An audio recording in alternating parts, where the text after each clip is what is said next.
Avant de commencer, nous allons donner quelques définitions.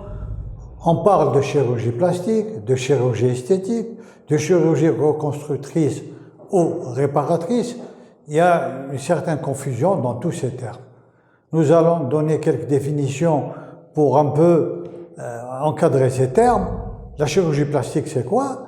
C'est une spécialité chirurgicale qui répare ou remodèle une forme du corps. La chirurgie esthétique, elle n'a pas pour but de soigner une maladie, mais d'apporter un bien-être aussi bien physique que psychologique. La chirurgie reconstructrice ou réparatrice, le terme reconstructrice est utilisé par les anglo-saxons, reconstruction. Les patients ont déjà des séquelles de brûlures, de traumatismes, de chirurgie antérieure, de malformations, etc. C'est un patient qui a déjà quelque chose. Et le but de cette chirurgie est de tendre à lui rendre un aspect, entre guillemets, normal. Et ce, au prix, généralement, de plusieurs interventions. Maintenant, nous allons parler de la consultation, et la consultation est quelque chose de fondamental, dans toutes les chirurgies d'ailleurs. Mais en chirurgie esthétique, c'est une étape clé dans la démarche chirurgicale. Pourquoi? C'est le moment d'écouter attentivement la demande du patient, ses motivations et d'analyser sa faisabilité. Il faut étudier les antécédents du patient, médicaux, la profession, le milieu social et surtout lors de la consultation, essayer de cerner l'état psychologique de ce patient. Si la demande est acceptée, il y a une obligation d'information. Il faut expliquer au patient le mode d'anesthésie, les avantages de la chirurgie, les cicatrices, les éventuelles complications qui peuvent survenir et les résultats auxquels on peut s'attendre. En s'aidant au besoin de quelques photos de quelques cas qu'on a déjà opérés, similaires au cas du patient.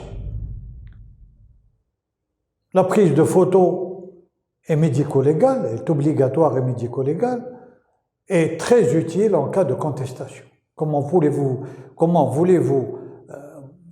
montrer au patient son état antérieur si vous n'avez pas des photos?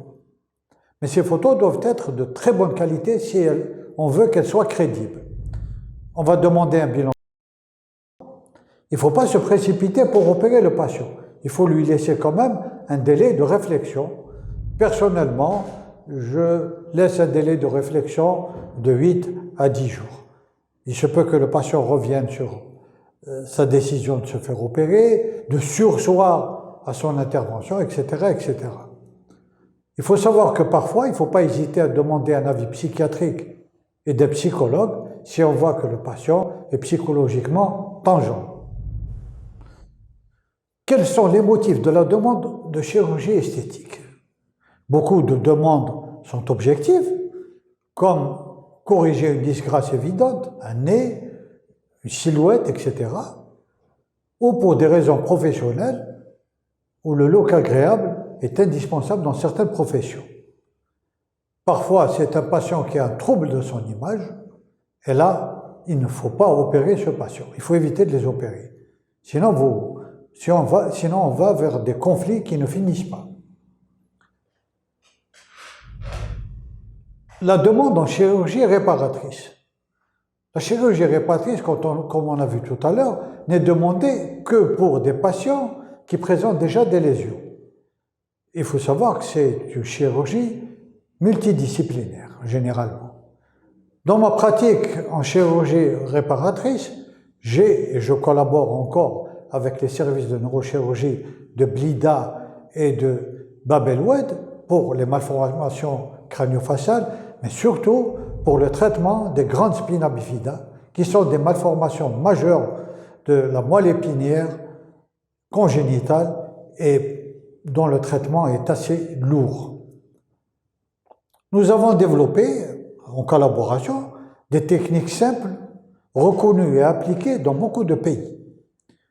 Voilà un exemple éclatant de synergie secteur public, secteur privé, pour uniquement l'avancée de la médecine. Je tiens à préciser, ma collaboration est complètement bénévole.